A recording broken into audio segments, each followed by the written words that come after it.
Good evening and welcome to episode 5 of season 5 of Leaders in Action. Tonight, we again have the opportunity to speak with a couple who decided to go all the marbles in the life insurance business. We asked what is the trade-off when both husband and wife join hands in running a single business. At this time when unpredictability and uncertainty have become the norm, is it wise to just have one major source of income in the family? We get to know the advantages as well as the challenges when both spouses lead and work together in the same agency or district. We learn about what arrangement they have for each other to capitalize on the strengths and weaknesses compensated. We see how each can still grow individually even when they spend most of their time with their partner. Good evening everyone at maayong gabi sa tanang Bisaya. We are so happy that you are again with us tonight. Pero bago natin simulan ang ating episode ngayong gabi, big thanks again to our special guest last week, Miss Daisy Calianta, for sharing with us the value of integrity as well as the importance of building trust within the team. So again, maraming salamat Daisy. For our episode tonight, we are pleased to be joined by the husband and wife team whose story and journey in the insurance industry has been an inspiration to a lot of people, not just in their company, but to many in the industry.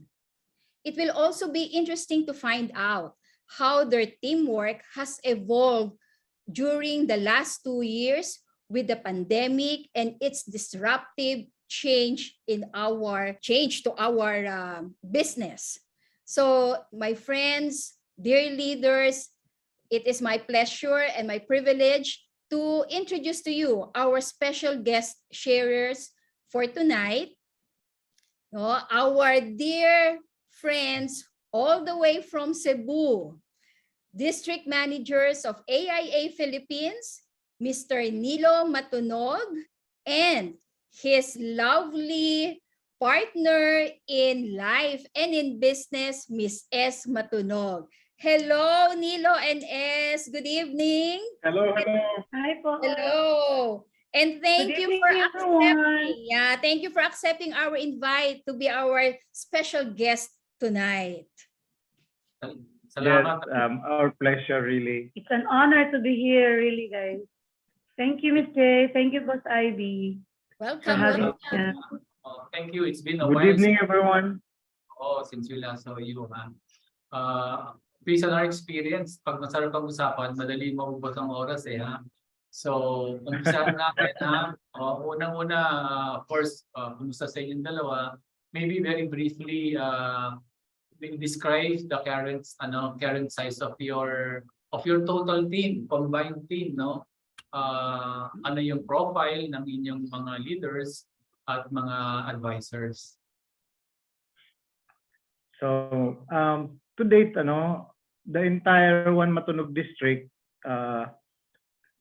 is already about close to 300 strong, with about 25 unit leaders,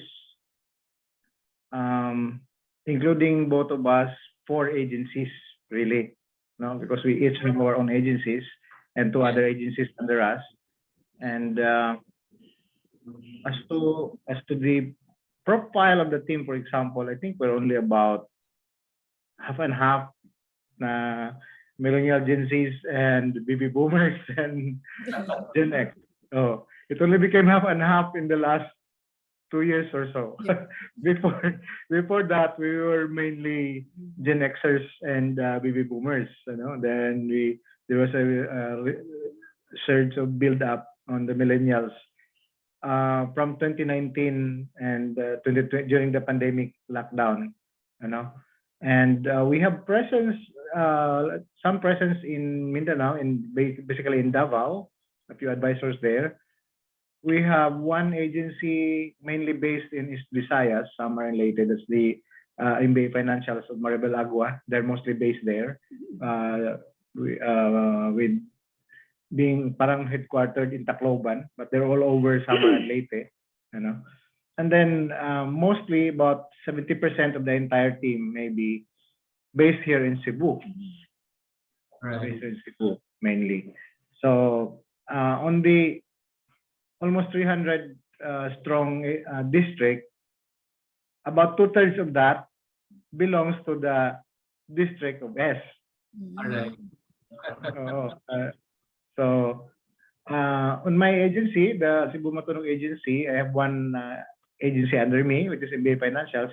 CS then is a district on her own with the Galalus Associates under her team. Kaya apat kaming agency, tig-isa kami ng apat kaming agency, pero we are separate districts na tig-isang agency din under. So ganun ang split. And, So in terms of what yan, sino mas marami? Male or female? I think female pa rin. Email pa din. Mga ilang percent? I think it's going to, ano ba? Maybe it's more like 70-30, 30% male. 70-30, correct. So it's nice to know na nag-expand na yung ano natin, yung agency ninyo, not just in Cebu, also in terms of generation and also in other areas, no? Matanong mo, sino ba sa dalawa unang pumasok sa industry? Wow, my turn. Yes. Ay, ang ganda. Pag ganito ang topic. Actually, basically, this is my 18th year. Kasi di ba ako ang nauna? 18th year this October. My goodness. Congratulations to me, my debut. Yeah. So, 18 years, but 5 years after pa na-join si Loverboy, DM Nilo. So, di ba, ako yung nauna, but I chose to be under him. Because sabi ko, ayoko mag-leader. So, I promised him na ako nang mag-recruit, ako magbaligya, ako magbenta. Basta promise me, you will help me grow the team. Basta gusto ko, andito ka kasi gusto ko may kausap. Iba kasi pag may kausap, may kabady, may, iba, may ka-share ka ba? Yun. So, ibig sabihin, what were you doing nung bago ko mawala ko si Nilo noon sa insurance? Anong prior to that, what were you doing bago ka pumasok ng insurance? Actually, I am an accountant by profession, but I work as an accounting clerk and a billing clerk sa one of the hospitals in Cebu. But after that, he told me to resign because put up ta kami ng business. So we had a business, but yeah, praise the Lord, na bankrupt. Then we joined. Nawala talaga because of the Asian crisis. But syempre, hindi tayo suko, di ba? So we joined a networking business. So doon namin nakita ang aming strengths and weaknesses. Doon nagsimula ang lahat. But then, he still ventured to another business. So, that's it. Before kami nag-join, may mga background na kami sa employment, sa business, and sa multi-level marketing. Yun. Marami kayong exposure, bakit napili nyo insurance? Ako na din mag-answer ha. Honestly, because of financial crisis talaga po, I was thinking, ayoko na maging employee again. Kasi di ba, sabi ko, na-experience ko na kasi kumita na ng better than employment. So I prayed, Lord, bigyan mo naman ako ng pagkakataon na kumita na hindi lang sana sa employment kasi di ba ang time. Tapos gusto ko, sana yung mag-invest pa ako kasi wala akong pera na pambili ng something para ibenta. Sana po bigyan mo ako ng opportunity na magamit yung pagka-chikadora ko. Pagka-chika. O tapos, somebody will help me talaga na matrain naman matrain ako ba na best in what I can do pa.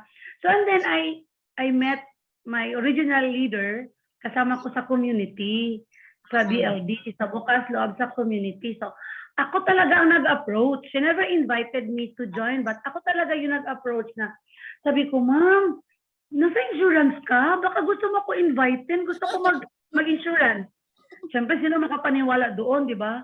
Walang maniwala. Sabi niya, later na kasi sa community, hindi pwede mag-business. But ako na talaga yung in dire need. So, she mentioned, later na kasi punta pa ako ng US. Iko, US? Parang ganun ba? Parang I'm in awe with that kind of gesture. Sabi niya, sige, pagbalik na lang daw niya. So, sabi ko, sige, after I will, deliver my fifth baby. Yun. So, yun. But then, She forgot. Kasi after 6 months, Oo. nagkita kami sa Rusta. Sabi ko, ma'am, recruitin mo na ako kasi gusto ko mag-insurance. Ay, oo nga pala, ano. I will tell my secretary ko, wow, may secretary siya.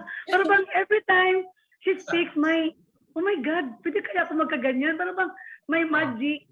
Di ba kasama kami sa community? Every time she walks, parang, wow, bongga si madam. Parang may ano na, may image na may ideal, siguro may ideal look na ko gusto makita sa sarili ko. But then, I know hindi siya easy, but I saw people who really did this business, talagang ang glamorosa ng life. So I was thinking, baka kaya ko yan, but I need somebody that could mentor me and help me. So yun ang simula ng aming insurance industry na business, insurance career. Yun po. By that time, si Nilo, ininganyo mo na o pusa siyang sumali sa'yo? Hindi pa po, nag-business na naman siya ng iba. Iba na naman ang business niya. Sabi ko, love, kung na-bankrupt ka pa dyan, mag-join ka na sa akin. Ha? Sabi ko na, pinagdasal ko pala. But actually, he went back to employment after our first business na loss. Sabi ko, I think it's nice also that while I'm doing my first 5 years or 3 years sa insurance, siya naman bumalik sa corporate world, kahit malit lang yung sweldo. Sabi ko, you have to enjoy your corporate world again para mabalik yung di ba, yung saya. So, while I was doing, sabi ko, hindi ako marunong mag-email, hindi ako marunong mag-Excel, dami kong i-remit na work site. So, tinutulungan niya ako, nakita niya yung mga income. But hindi pa rin siya nag-join. Hindi pa rin siya nag-join. Until may travel incentive na, tapos binigay ko sa kanya ang aking ATM, siya na ang mag-grocery. So, sabi niya, ikaw pala number 1. Hindi, joke lang yan. Huwag masahin yan kasi baka, di ba? On top of the ATM, may ibang bonus pa yan. But then, that was actually, the rest is history. Yan po. Nakakatuwa naman yung inyong start. And I'm happy that you had that start and now you are where you are. Jay? Yes. Before I ask my first question, I have to say that you both look good. Gusto ko yung inyong twinning na outfit. You registered very well with the camera. So talagang service sa couple kayo talaga. Wow. Anyway, my first question naman is with Nilo. We heard the story, the side of Ez, no? On how the two of you joined the industry. So very clear, Ez was the first one who came in. And Nilo, you were only nasa sideline pa lang ba? No, but sabi nga ni Ez, medyo you had a little exposure already, no, in the business. So aside from how Ez described, no, yung first exposure mo, ano ba yung naging involvement mo during that first 5 or 6 years na si Ez lang ang nasa business? Ako ang tagagawa ng PowerPoint presentations at ako ang kanyang technical.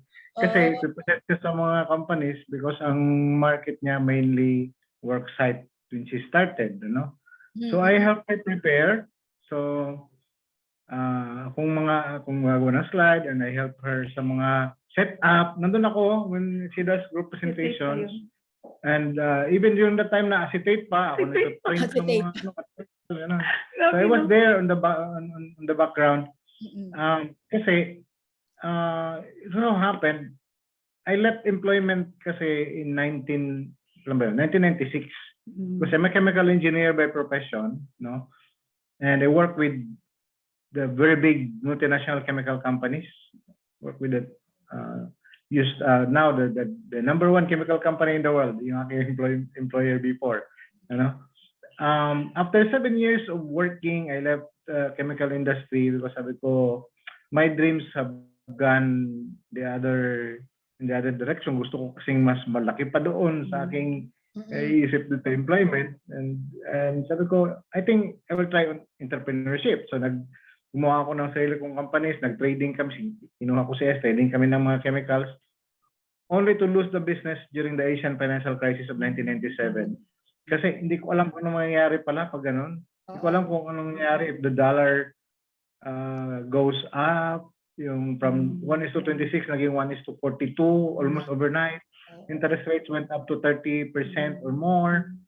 Now, my market then was the construction industry. So the construction industry was frozen because lahat yun funded by, yung mga development are funded by banks. Taas ang interest rate, so ayaw nilang tumuloy. So nawalan ako ng market, nawalan ako ng business. So we joined network marketing. We went relatively well and we found na pwede pala dito talaga yung business with a group of people na hindi mo employees. You know, di ba? Network marketing, di ba? So nakita namin na pwede tayo dyan and sige, subukan natin. We worked network marketing from 1997 up to 2002. Okay. And we went on it full time. Only to lose it kasi na-scam kami. Oh.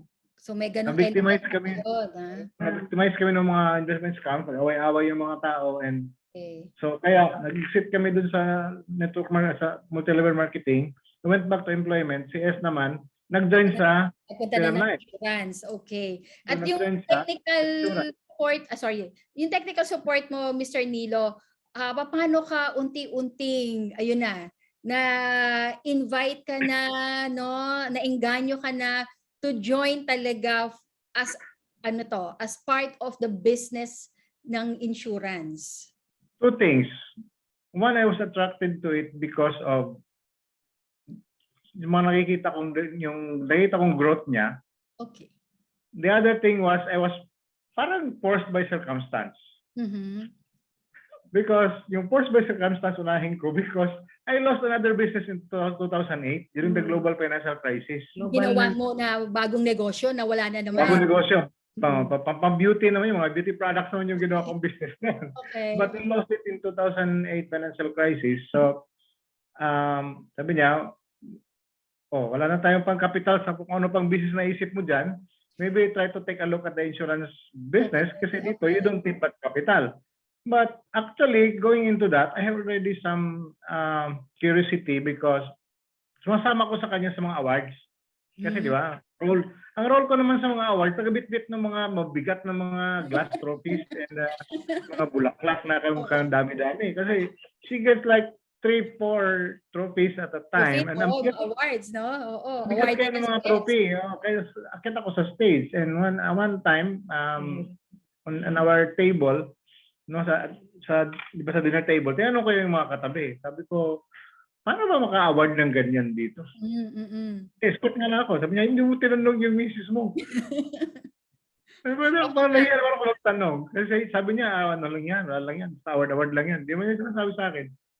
Sabi niya, ganito yan. Yan, ang MDRT, ganito yan. So, this is how you get to MDRT, yung premier, ganyan. Sabi ko, yan lagi pala kinikita ng misis ko dito. Kasi sabi niya, kaya in March of 2009, dahil wala na akong kapang-kapital sa ibang business, nakinig ako, tapos, at least sabi ko, pwede pala dito, and nung nakita ko yung potentials ng business, sabi ko, we can build a business out of this. Real business in the very real sense of the word. Kasi, yung background ko naman kasi, sabi niya, babalik ko sa employment after network marketing namin. Coming from the chemicals business, nung iniwanan ko yon, I went into, after network marketing, naging, involved naman ako sa franchise marketing. One of the biggest bakery chains in the country, you know. Naging franchise manager ako doon, naging national operations manager ako doon. So, yun naman naging the management side of it, no? Talagang gamay na gamay din. Oo, you're just going to transfer the principal into insurance. Kaya tama ba, I understood from S that when you joined, pumasok siya under your team. Yes po. Ikaw yung naging manager. Yes, tama po. Because I saw it na this is just parang parang pinag-blend ito ng aming experience from network marketing. Ano yung akin namang natutunan from the franchise marketing business, no? Sabi ko, this is basically just a franchise. Yes, tama. Franchise kayo ng company nyo, no? But you have your own organization. Create your own team, yes. Or you have your team. How did you feel when finally on his own, nag-decide na si Mr. Nilo na join sa'yo? Anong naramdaman mo? Super proud, super happy kasi di ba? I'm so proud sa simula kasi he has a very good background sa kanyang academe. Okay. Diba? He's a chemical engineer by profession, magna cum laude, top-notch board exam, being mentored as a country manager, yung kanyang company. But I was able to recruit him. So meaning ako yung the best. But actually, maybe because naawa na din siya sa akin. Kasi nahirapan na talaga ako sa digital. Kasi yung mga email, yung kasi ang ginawa lang naman talaga, ang sinabi ko sa kanya, love, dito pagsama na tayo dito kasi ang daming pera, ang ganda dito, kaya lang, hindi ko kaya kung ako lang mag-isa.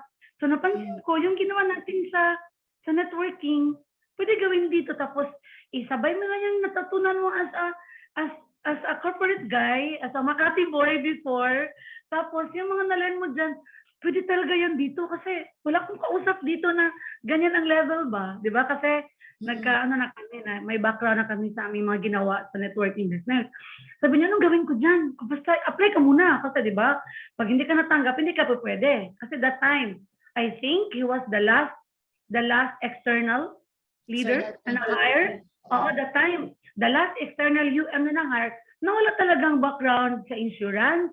Kaya sabi ko, huwag kang mag-alala. Ako lang bala dyan.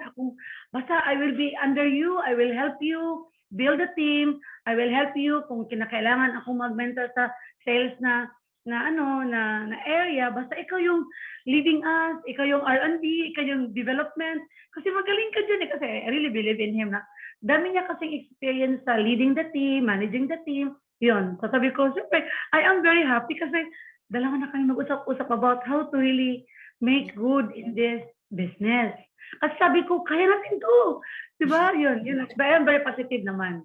Diba? Having said that, and having experience na in the past na together kayo sa isang business na unfortunately didn't turn out so successful, didn't you consider it a risk to again join the same business na walang regular income, 'di ba? Walang steady income.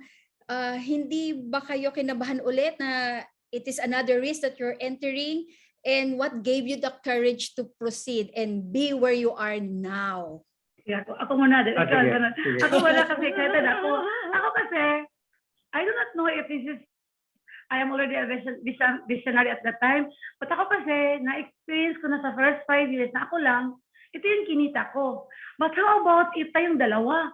Na nakita ko kasi sa mga families na, oh my God, pwede pala ito. Parang ako ang super excited na kaya natin to kasi mas grabe yung ka-risky ginawa namin sa networking business.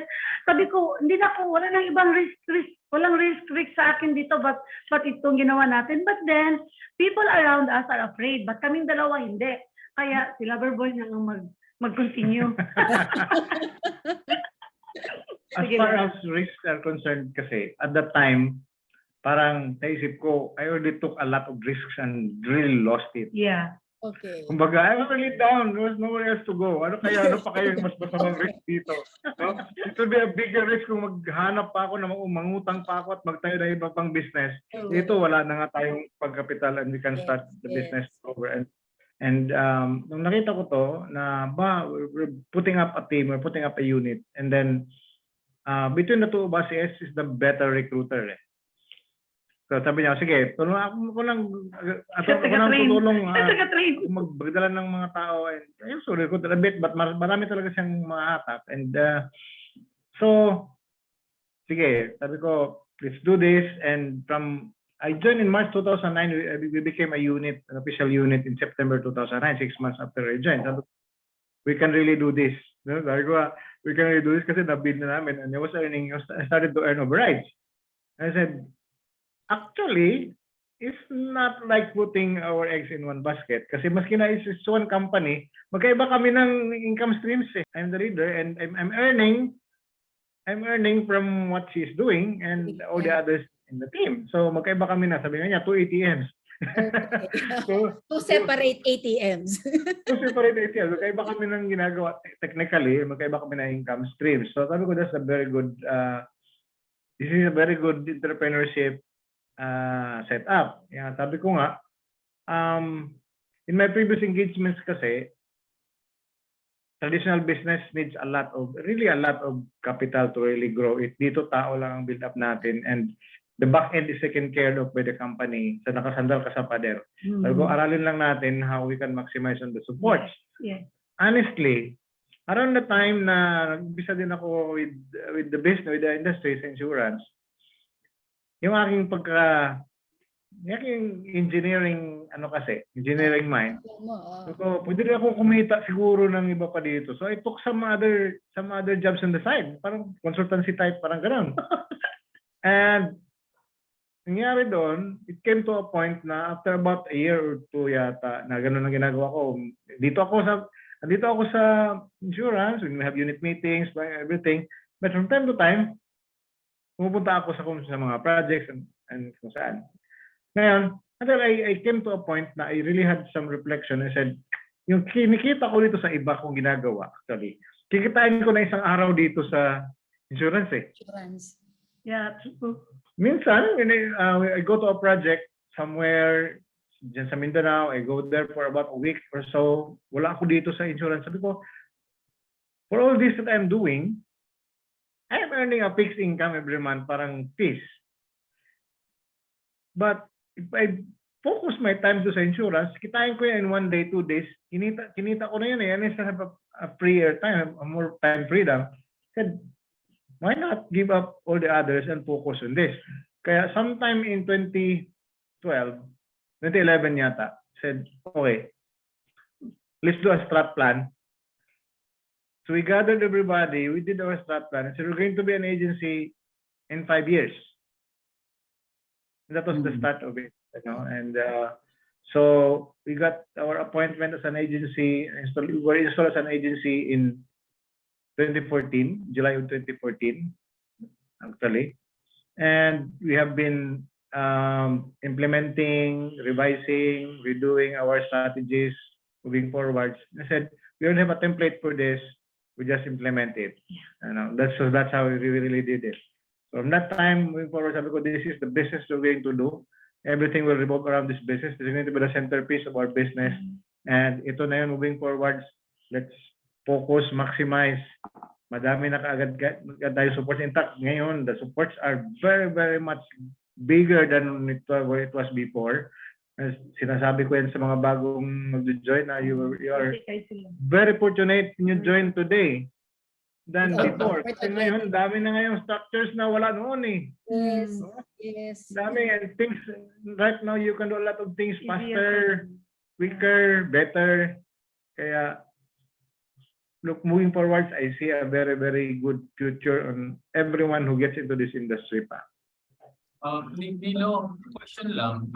Kasi Nilo and Ez, before, you're just one agency so you can be supportive of each other, no? Easily. And di ba ngayon, you're now 2 separate districts. So how do you now, kumbaga, support each other but at the same time work independently of each other? Ito yan. I'm really looking at this as my corporate background kasi parang made me look at it this way. Look at it as a one big parang corporate setup ba. Although we are not really organized very corporate, but as far as perspectives are concerned, parang tingin ko dito, the entire One Matunog district is one big organization. Ako ang CEO. Okay. Okay. So I set the strategy, strategic directions, I set the big picture planning. So ito yung focus natin. This is going to be our focus for the year and for the next 1 or 2 years. This is where we're going to exert our effort. But I do not lay down very much on the tacticals, because we are technically 4 agencies. So, iba-ibang personalities namin, and sabi ko, this business kasi is very much also founded on the personality of the leader. Yung mga tao under the leaders are also attracted there because magkaiba kami ng culture talaga, because we are different agencies, no? So I recognize that. So as far as the entire district is concerned, para ako CEO. Now, there's one thing that S can do very well for the entire team namin. Siya parang GM namin. She takes care of the day-to-day, kailangan tayo mag-hire ng staff. Uy, nabayaran na ba yung mga natin, yung mga staff natin, may payroll na ba, naseldohan na ba? Ako, I don't think much about that eh. So, hindi ako masyadong ano sa mga details. So, CS parang, as far as the entire district is concerned. Now, as far as the individual agencies are concerned, I consider them para silang branch CEOs. CEOs din sila, sarili nilang team. I don't meddle much on how they do their meetings, on how they do their performance reviews, kasi may mga structures naman ang company on how to do that. We just meet as a council, yung mga agency managers, na I lead that, and then we discuss ano bang directions niyo, ganito, ganyan, what are our challenges, and then we synergize. So CS, as far as her own agency is concerned, siya din ang CEO doon. Because I don't participate much sa how they do it, but ang role ko naman sa team nila, ako ang consultant, ako ang coach, ako mentor. Pag punta ako doon down the line sa teams nila. So I coach some of their leaders, but I don't go much to the level of the advisors because sa mga sa respective teams na sa kanila na yon. Unless Sorry, parang you're saying na strategically, basta dalawa kayong district, apat kayong agency, pero isa direction yun, and that is what your role is. Okay, pero tactically, operationally, you are leaving it to the respective leaders to do what they want based on their strength and their culture, pero alam, klaro yung direction. Ganun naman sinasabi. Yes po. Okay. Yes po. Now, very clear, maganda yung clarity ng roles ninyo. Now, di ba communication is always key? Kanina, kinuwento mo na parang CS, ang daya-daya, hindi sinasabi kung magkano kinikita. Yan, you were starting, di ba? Pero now you're getting bigger, communication is very key. How do you make sure na smooth yung inyong communication between yourselves, kayong dalawa, at the same time dun sa mga tao ninyo sa baba? Okay. Kami din dalawa, we communicate very differently. Because magkaiba talaga kami ng personalities eh. And ako, I stick to my core competencies. I also stick to kasi ako pag nagbigay ako ng messages, very concise, direct. Wala masyadong and I also communicate up and down. I mean, I communicate to the office, ganyan. So pag sa baba, I course it through them. So parang sila aking communication liaison sa baba, especially if it concerns the entire district, So sa ngayon kasi mainly we do group chats, we do ganyan. But as far as yung business operations performance concerned, we still do quarterly performance reviews of the entire district. So lahat present yan every quarter. So we cascade everything there. Every month, kanya-kanya kami ng agency meetings. But every month we also meet as a council. And doon kami nagka-cascade. So I let them communicate down the line so that wala kaming overlaps masyado as far as the tactical implementations are concerned. Kasi di nga ako masyadong nakikialam.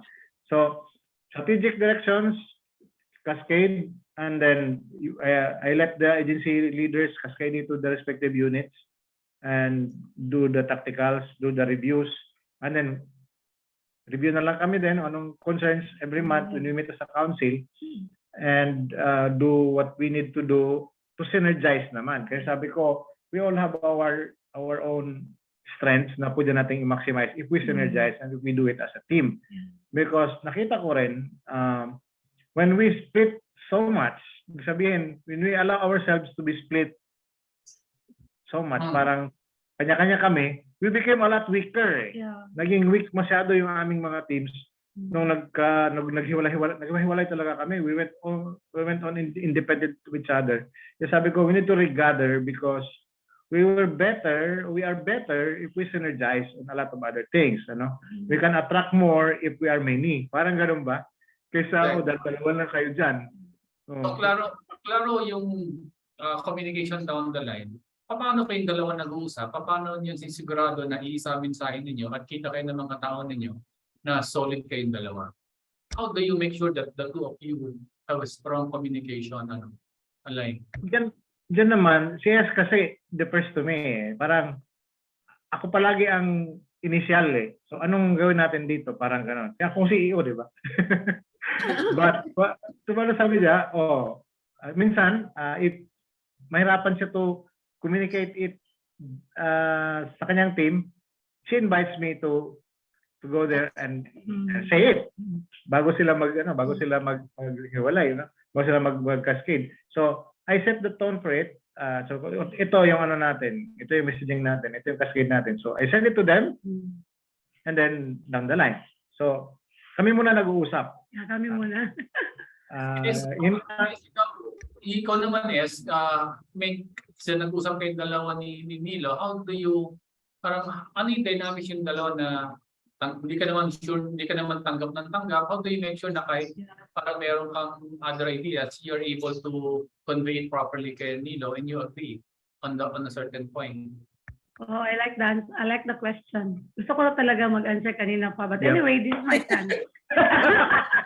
Actually, Boss Ivy, when I invited him to join me, I already promised him na I promise to be submissive, I promise to obey, and I promise to be a good coachee or mentor. Kasi I already saw myself during our partnership sa networking business. Grabe talaga, mag-away kami doon. Na-test na kami doon eh. Kasi ako talaga yung maldita, ako talaga yung always, ang nakita ko sa kanya, wala kang ginawa, blah, blah, blah. So when I already saw the best in him, I already saw ano yung strength niya, mga weaknesses niya, di ba? So sabi ko sa kanya, ang secret to dito lang. So, alam ko na, di ko lang sabihin. But ang bottom line is, ako talaga yung parang executive secretary niya. Ako ang taga-remind. Kasi di ba, ang CEO, maraming makalimutan yan eh. Even mga dates, mga reminders. So, yung mga small details, ako yung OC kasi accountant, di ba? Masyadong OC. Makita ko yung mga small imperfections kaagad. I really wanted to go there. So sabi niya, sige, sabi ko, love, let's meet. Usap tayo about your district conference. Kasi di ba, annual na yan eh. Sample lang yan. Later na, we need to talk because malapit na, you need to do this. So parang i-remind ko siya na this is the timeline, parang reminder lang, para akong executive assistant niya. Pag kami dalawa mag-usap. Sabi ko, sabi niya, sige, this is what I want to do. Okay, anong role ko? Anong gagawin ko? So, I will help you create the committee, but ikaw yung talaga yung ikaw talaga yung mag-cascade kasi, di ba, pag ako parang misinterpret nila, baka sabi niya, sino ko talaga dito? Parang ganun. So, ayoko naman yung ma-confuse ang lahat. So, ang role ko talaga, support sa kanyang project. Always supporting him all the way. Parang ganun kasi, we want everybody to know na every time may bago, we really communicate na siya talaga yung father ng CMA, ng Cebu Matunog, yung One Matunog District. So, kaya, every time we have our orientation, kasali doon ang family tree. So yung mga roles namin, alam ko na yun na mangopya lang talaga ako sa kanya. Parang ganun ba? But then, later, when I became a district manager, I realized, may ano pala ako, may talent na wala kay Loverboy. But of course, ako naman namang yun. But then, lahat naman kasi ng alam ko sa business na to, even leadership, galing sa kanya eh. Kasi ang dami naming book sa bahay na from his previous company.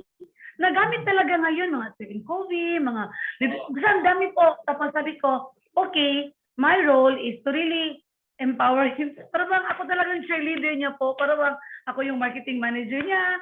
Ako talagang tig-remind niya. Gawin mo ito kasi para sabay tayo mag-award ka din. Parang ganun kasi ang sarap pati mag-recognition. Kaya lang, hindi talaga pwede mag-the same yung leadership style namin.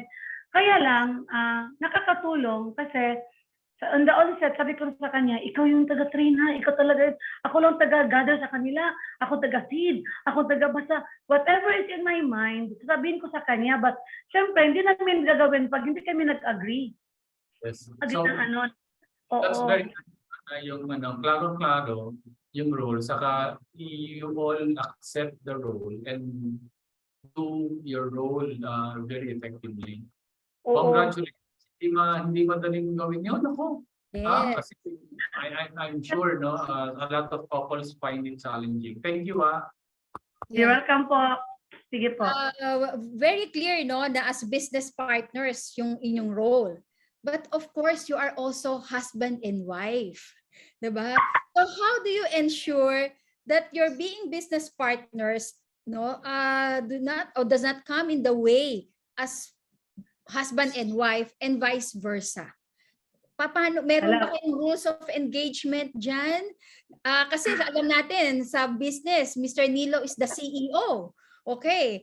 As husband and wife ba, si Mr. Nilo din ang CEO or iba na ba ang setup? Nagkakaroon ba ng conflict? Paano ba naman Be honest lang ba? Be honest. Okay, so go. Sino ang sasagot niya? I'll be very honest and candid about it. Yeah, It's very difficult to compartmentalize. that's true. We cannot do that. Kami, the way we see it, we cannot compartmentalize. It's going to be blended all the way. It has to be blended, and you have to make adjustments. You have to make adjustments. But there are two things that need to be present kasi for it to really work. Love and respect. Love and respect. Kasi in the first place, we're husband and wife first. First, Before we came to the business industry. Oo, so hindi mo pwedeng tanggalin yan, ano? And the business is just a parang, Vehicle. it's a means to be able to provide for our family, to get to where we want to go, to get to our dreams. So, I mean, always put that horse before the cart. So ano yung why natin? Bakit tayo nandito? We're here because of this, because of the family, because of what we dream for ourselves, for our family. And so yan yung una talaga. The first priority is we're husband and wife first. We are family first. Ano? And then, so if klaro yan na foundation, then everything else, minsan can't help it. Si S is a very workaholic. Magkaiba kami ng working style. Kaya sabi nga, magkaiba kami ng working style, working habits, and sabi ko nga, para kaming monkey and the turtle. Siya yung monkey, ako ang turtle. Para monkey and the turtle. Siya yung monkey, akong turtle. Kaya lang, always sabi ko, turtle. Sabi niya sa akin, turtle kasi bagal-bagal yung kami. Sabi ko naman, but you have to remember who wins at the end. So, ganun. So we do not compartmentalize, we blend. We respect each other's space, personal and working space. So, hindi ko na siya pagalitan pag inabot siya ng 11 o'clock in the evening at gumagawa pa siya ng slide. Because I stopped working when I get home. Kapag ako pag nasa okay. pauwi pa lang ng bahay, nag-off na aking utak sa trabaho. Wala na, off na ako. Pagdating sa bahay, nunod na ako ng Netflix. So siya, is different. Nadala pa niya. Tuloy-tuloy pa siya. And minsan, abutin pa ng mga 11 o'clock, 12 o'clock yan. Walang slide. Kasi natuto siyang mag-Canva ngayon. Natuto siyang mag-keynote. So, very excited. Very eager to do things on her own. Kasi, ganyan. Kaya, hinayaan ko siya. But, we don't do business on Sundays. Sunday is family day. Okay. Parang ganun ba? So, clear kami dyan. Yan lang aming yun lang aming rule. No business on Sundays. Even if may tumawag ng mga advisors, mga pwede ba kami magpa-JFW maski via Zoom? Pag Sundays, sorry, but we don't do business on Sundays. And we minimize meetings beyond 8 o'clock in the evening. Yan yung boundary. Hanggang 8 o'clock in the evening lang. Unless absolutely necessary. Yeah. And nag-agree na kayo sa ganong may mga agreements na kayo na ganon. Oo. Yeah, so, if there are instances na talaga nagkakaroon ng disagreements or conflicts, paano nyo nare-resolve yun so that it will still come out or you will be able to handle it professionally, at medyo mahihiwalay ba yung pagpe-personal? Mahirap because we have to really face the music. Parang ganun ba? Minsan mag-aaway kami, punta kami ng office. Business as usual.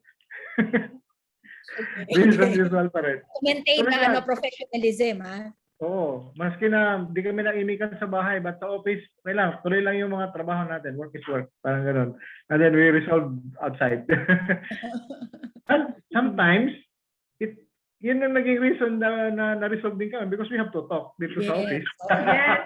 Para lang siyang So somehow yung pagiging business partner nakakatulong din, no? Kasi ayun na, sabi niyo, because of work, we have to talk, no? Kahit medyo hindi tayo nagkakasundo, kailangan tayong humarap, no, as a united front, no, in front Yes. of sa mga tao natin. Okay, so somehow na ano niyo na yan, na-manage niyo na yung ganong klase ng arrangements, no, as business partner and as husband and wife. And never kami nag-aaway sa office. Yun. But can I share Paano something? niyo nakokontrol yun? Paano niyo nakokontrol? Share ko lang kasi, di ba, ako naman kasi yung masyadong chika. So one time pala, may naka-notice. Kasi ako kasi expressive, makita sa mukha, happy.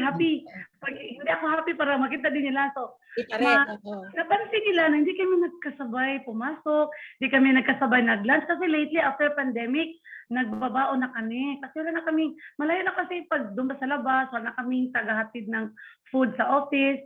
Tapos siya yung nag-pack ng aming, ang order is, siya talaga ang taga-pack ng aming baon kasi wala kaming ate. So kami nag-share kami ng work sa bahay. So, minsan, di siya kumain.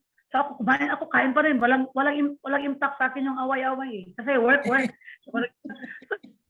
Where to find me. Para bang, ang bagong Disneyland ko is our office. Para bang, talagang, he trusted me na, parang confident siya na, hindi ako lalayas. Di ba?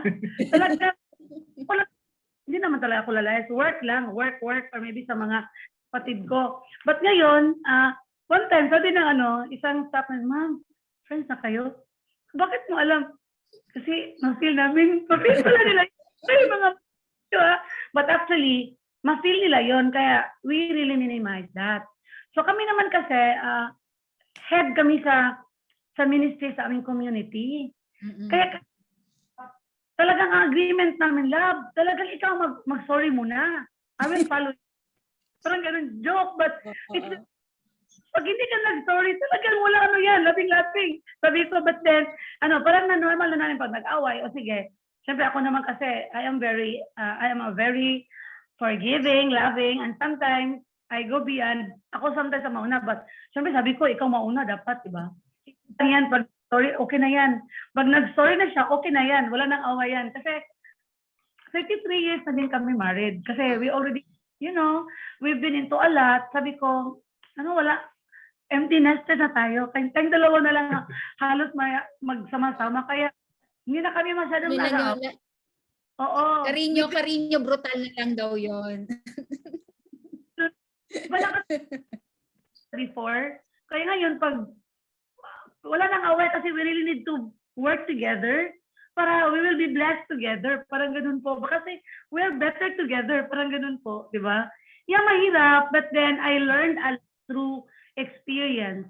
Nakakatulong ang aming community. Nakakatulong ang na-learn namin sa pag-lead sa team. Kasi iba pa, di ba, we have to lead by example. Kaya na lang namin yung pag-aaway namin, di ba?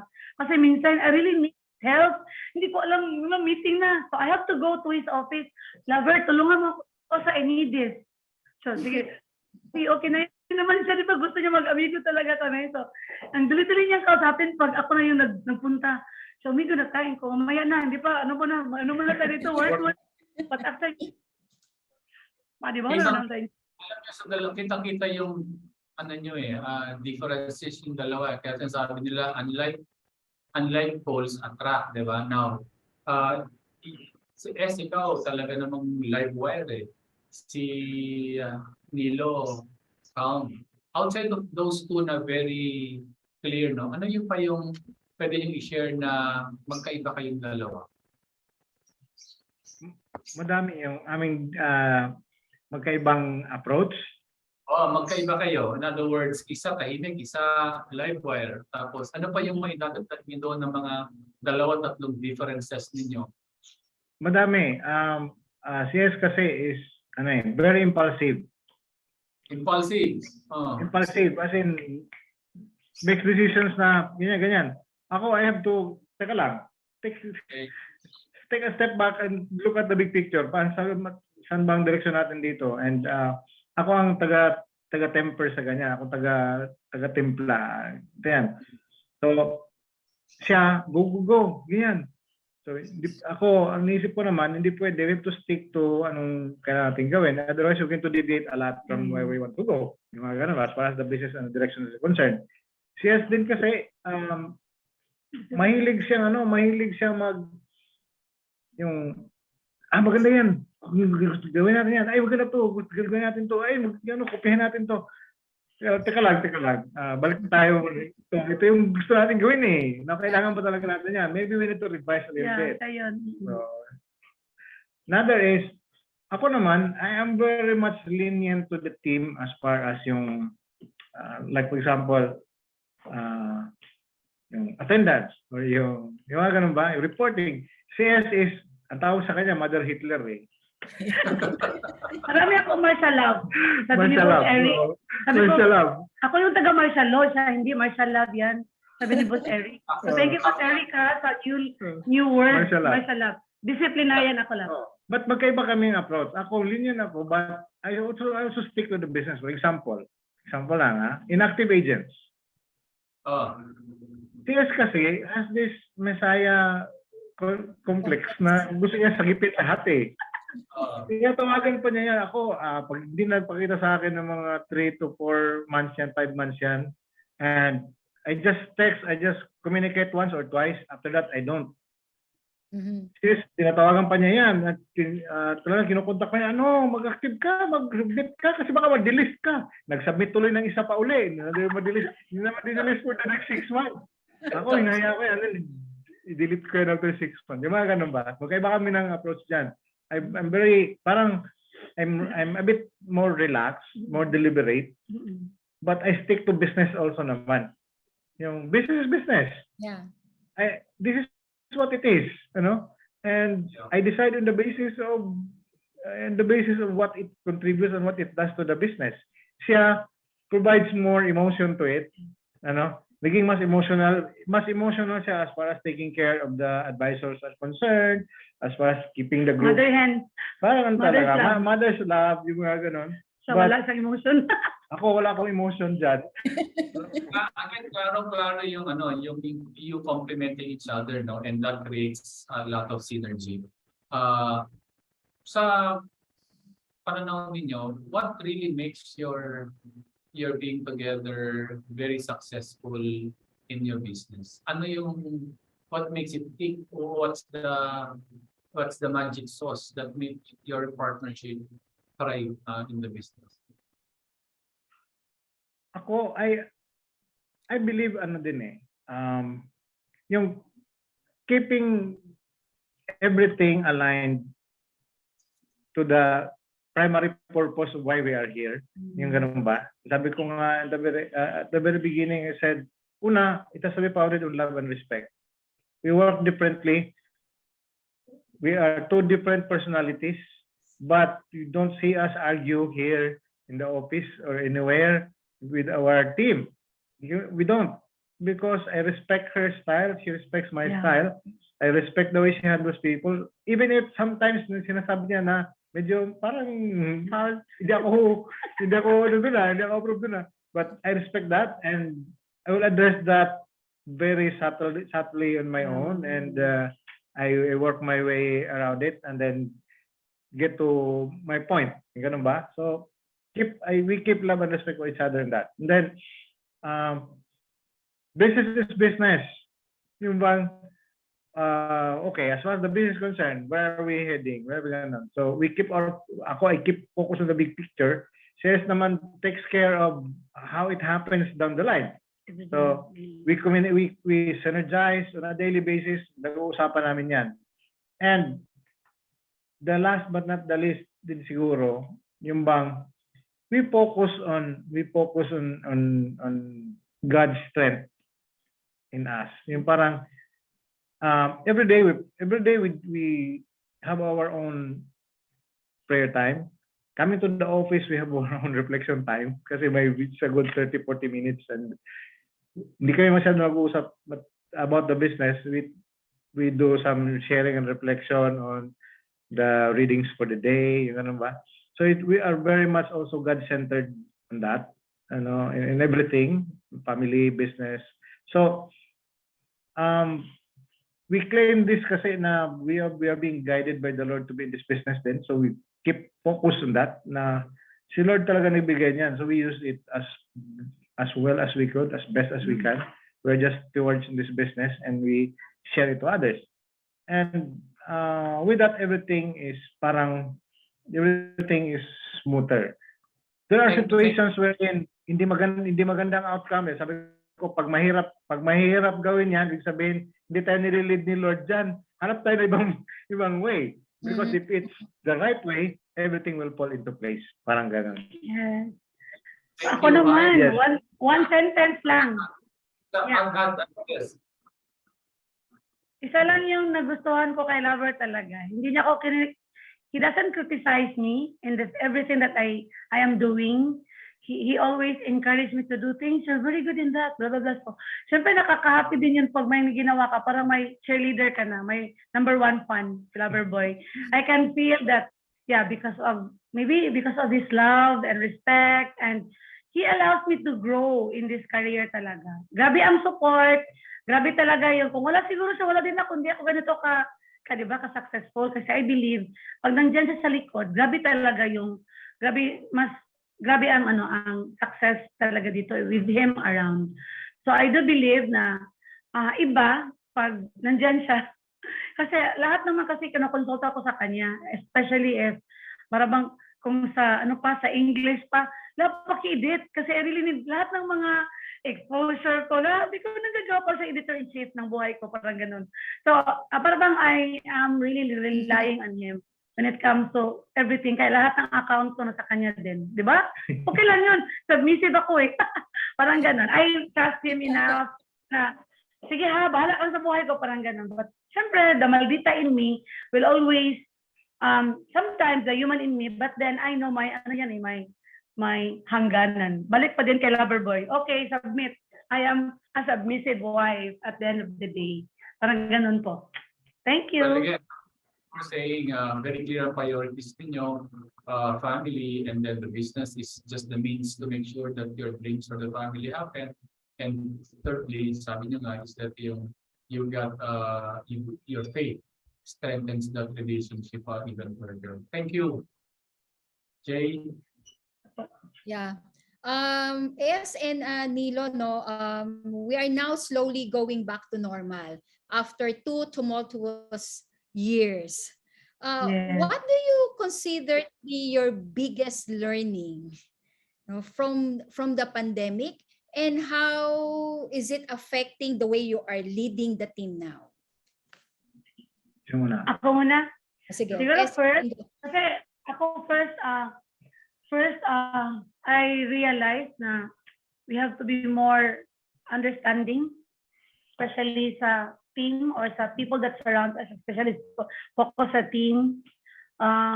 Maybe I value relationship better than if I had my experience before.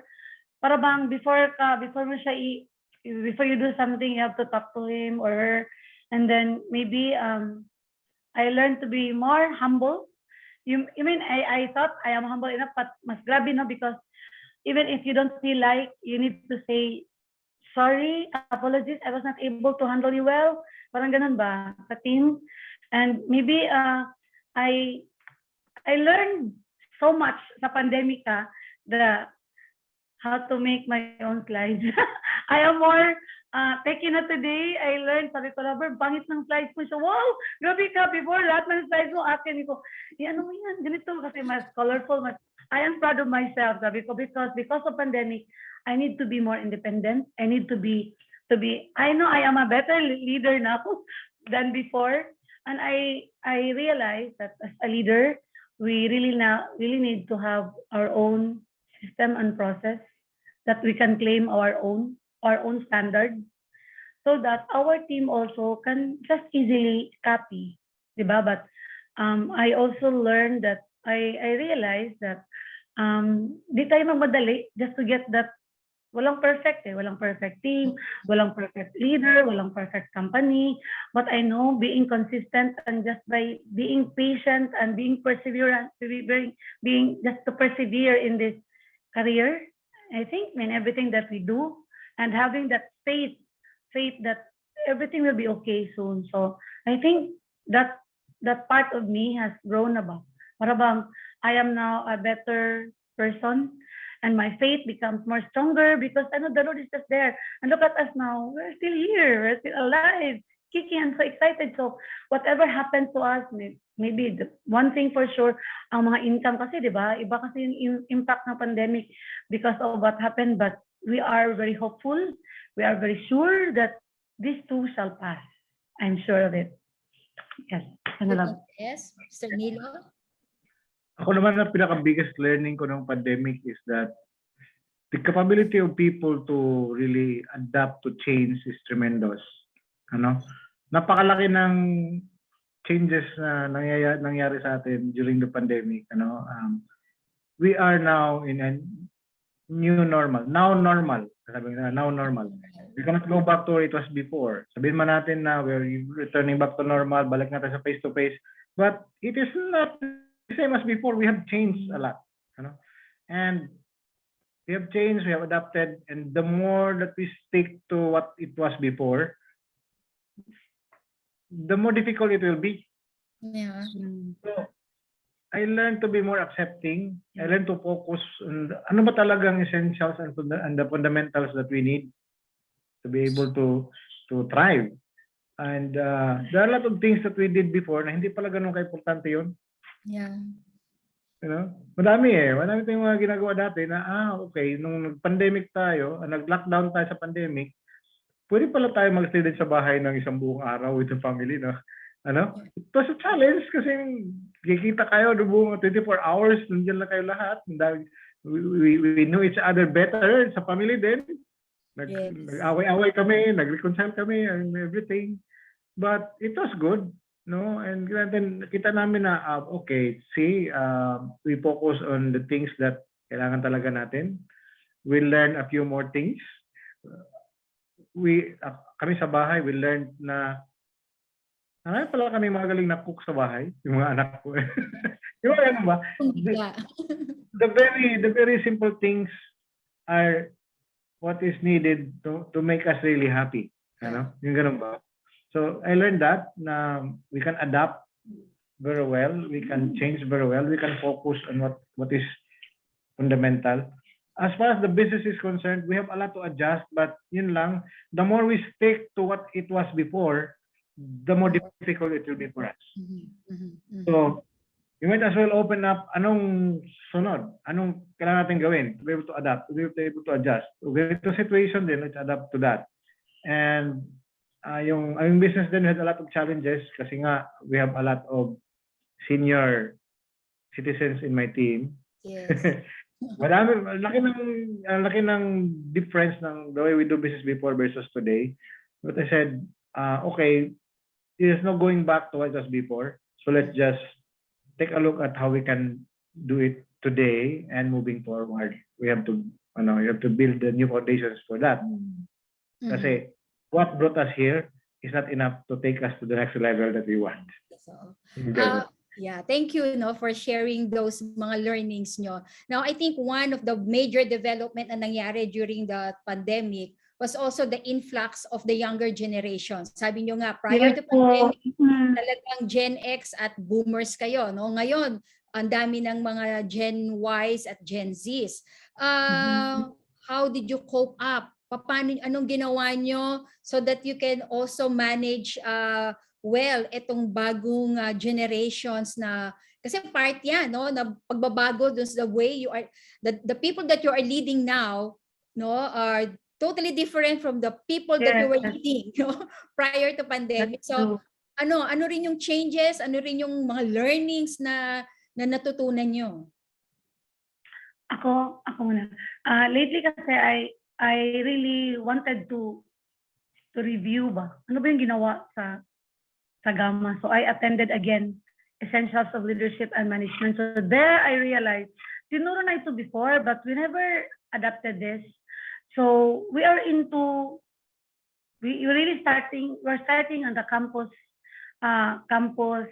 recruitment, but I know it's not easy. Tagal pa yan ang impact, but we're so blessed because we are active in our community and Yes, we are one of the leaders sa singles ministry. So most of our recruits talaga mga singles, and most of our members sa aming team galing sa aming community. So ang ganda nila kasi sila na yung open about how they can be one of us. And the beauty is people are now, these young people are now bringing young people. So nakakatuwa kasi ages 19, ages 20 to 30, ang dami nila. So I remember when we were starting in our other business, ano bang age natin before? So yung mga edad pala ng gano'n, naghanap ng siguro mentor, naghanap ng where can we learn pa more aside sa employment. Kaya lang dami ng mga part-timers. So these young people actually are now very hungry for knowledge. Although hindi naman lahat nagdadamihan, but we are now like this month, we have almost 30 to 40 for coding. Mga young graduates, young professionals. So sabi ko, ito lang talaga, we really need just one leader. No, we'll bring them here. So now we're here, we're into this. So ang role ko talagang taga-mentor, taga-teach. Parang educating everybody, helping, supporting. So yun, sa team ko, nakita ko na where to find them, but we really need to have a good system para masuportahan, ma-consistent tayo dyan. So yun, mahirap pag ang mga leaders, mga, ang mga ages, mga baby boomers ba yun? Parang ganun, 50 and above. But then, we have to strategize how to capture this young market, yung young candidate natin, di ba? Yes. So Mr. Ah. Nico, how did it change the strategy? Kasi ikaw yung strategist ng team eh. So anong binago since ito na ang profile ng mga tao mo ngayon? Anong nagbago sa strategy? My challenge really is more on the engagement part, because the way I engaged with them before is different than today, you know. Yung mga millennials kasi they are more dynamic, but they also have very short attention spans. So medyo kailangan ng mas frequent engagement and everything. I tried Zoom, but then after a while they get bored with it. They don't attend, they don't come, or nag-attend pero hindi mo naman nakikita, naka-off video. Yung mga ganun. So hindi mo talaga alam. So what I did, started going blended or hybrid sessions, mga ganun. So we learned how to do hybrid. How do we do it effectively? How do you do yung mga breakout sessions? Natutunan ko yan lahat during the pandemic. Ngayon, what I did really is, nung una, what came to mind was, okay, so hiwalay natin yung mga Gen Xers and Baby Boomers, hiwalay natin yung mga millennials. Kaya lang, it's a challenge to the time of the leader din. And minsan, isa-dalawa lang yung engage niya sa kabila kasi kukunti. So, ayaw kung ma-divide and conquer tayo dyan. Talo tayo if we split ourselves to team. So, ginawa ko ngayon, I gathered everybody back. Now, what I did was, okay, let's do this. So, mga sharing namin, I'm trying to maximize on the experience of the more tenured ones. Let them share about why, not so much on the how they're doing it, but so much more on the why they are doing this. Why do you do that? No? Why are you still here? Yung mga ganun ba? And I see that the younger generation appreciates it very much. You know, and they are awed by, wow, you've been here 37 years? Ganun ba? So, why are you still here? Yung mga ganun ba? So we draw more on the emotional side of it, on the passion of the team, and we let them mentor each other. So, ano naman kailangan ng mga Gen Xers and Baby Boomers? Kailangan na taga-turo sa kanila. Paano ba i-access itong next gen iPost? Paano ba itong ano? Technical. The digital. The tech. Oo, so, ngayon, yan, we are trying to do that. We are trying to blend them together, let them mentor each other, mga ganun, and I encourage them to have more exchanges. But, ang next naman na challenge ko dyan is how to really get them, how to really get them more involved in the business building side. Yung mga ganun. Because after some time, they will get bored at parang receiving information lang. Or ganun. They want to build, they want to do it, they want first-hand action. And I need to learn a little bit more on their dynamics din ng mga millennials. So I'm involving them. I let them do their thing. I let them do their own sessions na maski wala kami. Yeah. Because pag nandiyan kami, iba yung mga ginagawa nila. Yung bang they tend to be less active. They tend to be more subdued. They want to adapt to how we are doing it. I don't want that to happen. I want them to be what they are, where they are, and they want to be as they are. Because we want to learn how they're doing it. Yung ganun ba? So I always tell them, oh, you recruit the way you want to recruit. You engage the way you want to engage. Yan lang kami. We are just your resource people. Yung ganun. Nakakatuwa yung mga sinasabi niya. Truly, napakarami na napupulot, no? And unfortunately, ang bilis talaga ng oras. So this is my final question. What is your greatest joy by working together as a team in insurance? Ikaw na.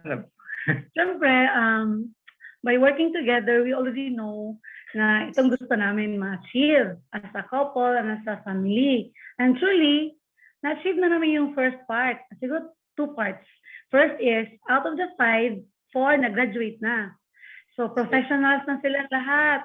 So, ang aming dream na send them to a Catholic school, exclusive schools for girls, na ano talaga na-achieve sa STC, St. Teresa's College. And the 4, my nurse na, my architect, my civil engineer, my industrial engineer, all of them they have their own money, they have their own life. And ang aming baby is now 18 years old. Now, at, nag-aaral din na sa college student. So, independent na din siya. Parang she has her own decision na din. Second part is we were able to acquire our dream, not siguro dream house, but we love the place that we are in. We have our own house na. Kahit second owner kami, but ang ganda ng feeling kasi katas ng work namin sa AIA, sa Film Life. And of course, we can travel as a family together, we can travel as a couple anytime we want it, and we dream together. We don't go separate lives. Diba? Even in bed, we can talk about, oh my God, how's your work today, love? How are you today? Parang gano'n kasi, ang ganda pag may kausap ka. I mean, at the same level ba? How about you, love? Yeah. My greatest joy is that hindi naman pala kailangan talagang hiwalay natin yung topic on business and family and married life. Pwede pala siyang i-blend.